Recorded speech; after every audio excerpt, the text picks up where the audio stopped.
Hello, welcome to my video. അപ്പൊ നമ്മൾ ഇന്ന് ഉണ്ടാക്കാൻ പോകുന്നത് ഫിഷ് മാംഗോ കറി ഉണ്ടോ. നല്ല ഒത്തന്റിക് ആയിട്ട് നമ്മുടെ കേരള ഡിഷാണ്.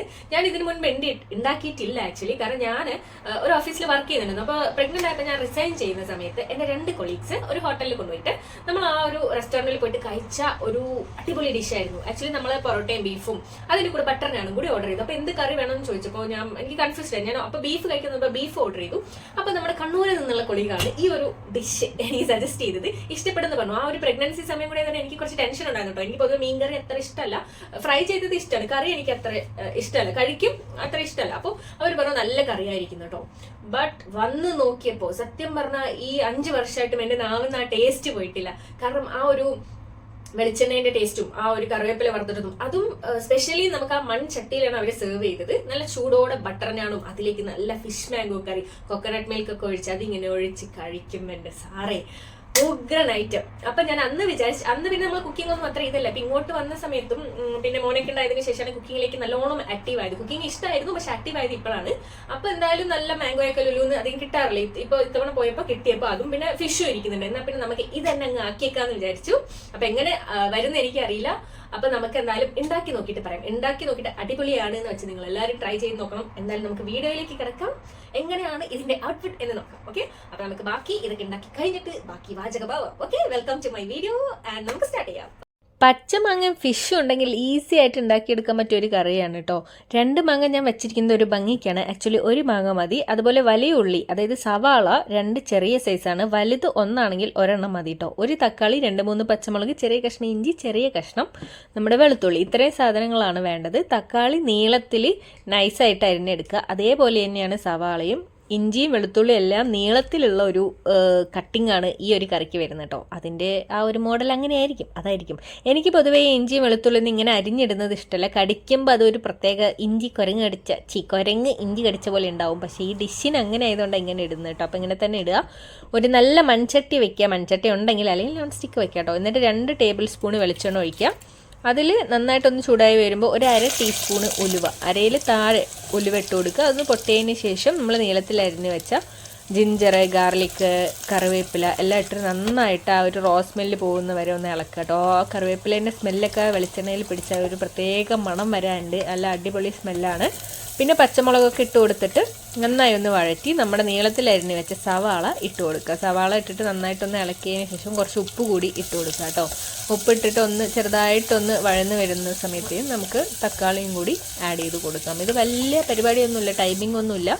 തേങ്ങാപ്പാലൊക്കെ നിങ്ങൾ വീട്ടിൽ ഉണ്ടാക്കുകയാണെങ്കിൽ ഇച്ചിരി ആ ഒരു പരിപാടി മാത്രമേ ഉള്ളൂ. അല്ല റെഡിമെയ്ഡ് വാങ്ങുകയാണെന്ന് വെച്ചാൽ അതിനും പരിപാടിയില്ല. പെട്ടെന്ന് തന്നെ ഉണ്ടാക്കിയെടുക്കാം കേട്ടോ. അപ്പോൾ നമ്മൾ തക്കാളിയും കൂടി ആഡ് ചെയ്ത് കൊടുത്തിട്ടുണ്ട്. എന്നിട്ട് നന്നായിട്ട് ഒന്ന് ഇളക്കി കൊടുക്കുക. അടുത്തത് നമ്മൾ പൊടികൾ ഇട്ട് കൊടുക്കുകയാണ്. ആദ്യം തന്നെ 1/2 ടീസ്പൂൺ മഞ്ഞൾപ്പൊടി ഇട്ട് കൊടുക്കുക. 1 ടീസ്പൂൺ മല്ലിപ്പൊടി ഇട്ട് കൊടുക്കുക. 2 ടീസ്പൂൺ മുളക് പൊടിയാണ്. 1 സ്പൂൺ എന്ന് പറയുന്നത് കാശ്മീരി മുളക് പൊടിയും പിന്നെ 1 സ്പൂൺ എരിവുള്ള നമ്മുടെ സാധാ മുളക് പൊടിയാണ് ഇട്ട് കൊടുക്കുന്നത്. പച്ചമുളക് നിങ്ങൾ കൂടുതൽ ചേർത്തി കൊടുക്കുകയാണെങ്കിൽ പിന്നെ ഈ മുളക് പൊടിൻ്റെ ആവശ്യമില്ല കേട്ടോ. 1 സ്പൂൺ മാത്രം ചേർത്തിയാൽ മതി. ഇട്ടിട്ട് നന്നായിട്ടൊന്ന് ഇളക്കി കൊടുക്കുക. പൊടികൾ നമ്മൾ ഇത് മാത്രമാണ് ആഡ് ചെയ്യുന്നത്. ഇത് നന്നായിട്ടൊന്ന് മൂത്തതിന് ശേഷം നമുക്ക് പച്ചമാങ്ങ ഇട്ട് കൊടുക്കുക. പച്ചമാങ്ങ എന്ന് വെച്ചാൽ ഒരുപാട് പുളിയുള്ള മാങ്ങയാകുമ്പോഴും കറി നന്നായി പുളിച്ചു പോവും. പുളി ഇല്ലാത്തതാകുമ്പോൾ കുറവും ആവും. അപ്പോൾ ഒരു മീഡിയം ഇതിലെടുക്കുക കേട്ടോ. ഇതിപ്പോൾ മഞ്ഞ കളർ ഉണ്ടെങ്കിലും മധുരമൊന്നുമില്ല, അത്യാവശ്യം പുളിയുള്ള മാങ്ങ തന്നെയാണ്. കളർ ഇങ്ങനെ ഇരിക്കുന്നതേ ഉള്ളൂ. അപ്പോൾ അത് നന്നായിട്ടൊന്ന് ഇട്ട് കൊടുത്തിട്ട് കുറച്ച് 1/2 ഗ്ലാസ് വെള്ളം ഒഴിച്ചു കൊടുക്കുക. നമ്മുടെ മാങ്ങ മുങ്ങിക്കിടക്കാൻ പാകത്തിനുള്ള വെള്ളം ഒഴിച്ചു കൊടുത്താൽ മതി കേട്ടോ. ചിലത് വേഗം വെന്ത് കിട്ടും മാങ്ങ. അപ്പോൾ വെള്ളം ഒഴിച്ചു കൊടുത്തിട്ട് നന്നായിട്ട് അടച്ച് വെച്ചിട്ട് ഒരു 2-3 മിനിറ്റ് വേവിക്കുമ്പോഴത്തേനും സംഭവം സെറ്റായിട്ട് വന്നിട്ടുണ്ടാവും. അപ്പോൾ ഇതൊന്ന് ക്ലോസ് ചെയ്തിട്ട് ഒന്ന് വേവട്ടെ. എന്നിട്ട് നമുക്ക് ബാക്കി കാര്യങ്ങൾ ചെയ്യാം.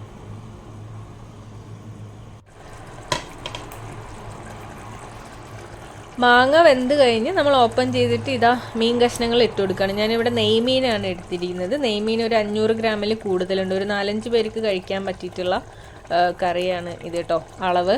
അപ്പം ഞാൻ ആ ഒരു മീൻ കഷ്ണങ്ങളൊക്കെ ഇട്ട് കൊടുക്കുന്നുണ്ട്. ഫ്രഷ് മീനാണ്. ഇവിടെ നമ്മൾ മീൻ മാർക്കറ്റിൽ പോയിട്ട് ഫ്രഷ് ആയിട്ട് വാങ്ങിക്കൊണ്ട് വന്നതിനാണ്. ഫ്രഷ് മീനാകുമ്പോൾ കറിക്ക് കുറച്ചും കൂടി ടേസ്റ്റ് കൂടും.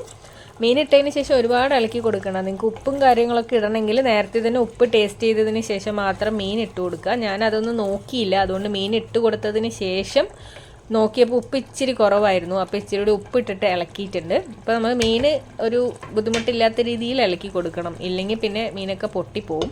മീൻ കഷ്ണം തിളയ്ക്കുന്ന ചാറിലേക്ക് മീൻ ഇട്ടതിന് ശേഷം പിന്നെ മീനിന് നുള്ളിപ്പോലും നോവിക്കരുത് എന്നാണ് എൻ്റെ അമ്മ പറയാറ്. പിന്നെ നമുക്ക് നുള്ളി തിന്നാനായിട്ട് ഒന്നും ഉണ്ടാവില്ല, എല്ലാം പൊടിഞ്ഞു പോവും, ആ ഫ്ലോ അങ്ങ് പോവും. അപ്പോൾ ഇതാ നന്നായിട്ട് ഇളക്കി കൊടുത്തിട്ടുണ്ട്. ഞാൻ പറയില്ലേ കുറച്ച് ഉപ്പ് കൂടി കുറവുണ്ടായിരുന്നു, അത് ചേർത്തി കൊടുക്കുക. അപ്പോൾ നിങ്ങൾ മുന്നേ നോക്കുക കേട്ടോ. അതിനുശേഷം എന്താ തേങ്ങാപ്പാൽ ഇവിടെ നമ്മൾ റെഡിമെയ്ഡ് വാങ്ങിച്ചതാണ്, 400 ml ഉള്ളത്, അത് ഇതിലേക്ക് ഒഴിച്ചു കൊടുക്കുക. തേങ്ങാപ്പാൽ ഇതതിന് ശേഷം ചെറുതായി ഒന്ന് ചൂടായാൽ മതി. ഒരു തിള വരുമ്പോൾ തന്നെ ഞാൻ അത് മെല്ലെ ഒന്ന് ഇങ്ങനെ ചുറ്റി കൊടുത്തിട്ടുണ്ട്. ചുറ്റി കൊടുത്താൽ മാത്രം മതി. ഇളക്കി കഴിഞ്ഞാൽ മീൻ പൊട്ടിപ്പോകാനുള്ള സാധ്യതയുണ്ട്. അത് കഴിഞ്ഞ് നമ്മൾ ഓഫ് ചെയ്യുക. ഓഫ് ചെയ്തതിന് ശേഷം നമുക്ക് ഒരു 2 തണ്ട് കറിവേപ്പില എനിക്ക് ഇഷ്ടമുള്ള പോലെ ഇടാം കേട്ടോ. 2 തണ്ട് കറിവേപ്പിലയും അതുപോലെ തന്നെ ഒരു 1-1.5 സ്പൂണ് നമ്മുടെ വെളിച്ചെണ്ണ അതിട്ട് കൊടുക്കുക. ഇവിടെ ഇച്ചിരി കട്ടി ഉള്ള, അതായത് തണുപ്പായതുകൊണ്ടാണ് കേട്ടോ. അതൊന്ന് ചുറ്റി കൊടുത്തതിന് ശേഷം നന്നായിട്ടൊന്ന് അടച്ച് വെക്കുക. പെട്ടെന്ന് തന്നെ ആക്കരുത്, കുറച്ച് നേരം അടച്ച് വെച്ചിട്ട് തുറക്കുക. അപ്പോൾ ഇതുപോലെ കുറുകിയ ടേസ്റ്റി ആയിട്ടുള്ള നല്ലൊരു ഫിഷ് മാംഗോ കറി കിട്ടും. ഇത് ചപ്പാത്തിൻ്റെ കൂടെയോ ചോറിൻ്റെ കൂടെയോ അപ്പത്തിൻ്റെ കൂടെ എല്ലാത്തിൻ്റെയും കൂടെ പോകുന്നുണ്ട്. വെറുതെ കഴിക്കാൻ നല്ല ടേസ്റ്റാണ്. നെയ്മീനും കൂടി ആയതുകൊണ്ട്, ഫ്രഷ് മീനായതും കൊണ്ട് അടിപൊളി സെറ്റ്. അപ്പം നമ്മുടെ സാധനം റെഡി ആയിട്ടുണ്ട്. ഫിഷ് മാംഗോ കറി സെറ്റായി വന്നിട്ടുണ്ട്. മൺപാത്രത്തിൽ ഉണ്ടാക്കിയത് കൊണ്ട് തന്നെ അതിൻ്റെ ഒരു ഒതൻറ്റിക് ആ ഒരു രീതിയിൽ തന്നെ ടേസ്റ്റും മൺചട്ടിയും എല്ലാം ഉണ്ട്. കടൽ കടന്ന് ബഹറിനിലേക്ക് വന്ന് നമ്മുടെ കുട്ടിച്ചട്ടിയാണ്. ഞാനിവിടെ ചപ്പാത്തിൻ്റെ കൂടെയാണ് ഇത് കഴിക്കുന്നത് കേട്ടോ. എല്ലാത്തിൻ്റെയും കൂടി കഴിക്കാൻ പറ്റും. നമുക്കിന്ന് ബ്രേക്ക്ഫാസ്റ്റ് ചപ്പാത്തി ആയതുകൊണ്ട് ഞാൻ തലേന്ന് ഉണ്ടാക്കിയിട്ട് മോർണിംഗ് ആണ് ഇത് കഴിക്കുന്നത്. എന്തായാലും അടിപൊളി സാധനമായിട്ട് ഉണ്ടാക്കി നോക്കിയിട്ട് ഫീഡ്ബാക്ക് അറിയിക്കുക. അടുത്ത വീഡിയോയിൽ കാണാം. അതുവരേക്കും ബൈ ബൈ.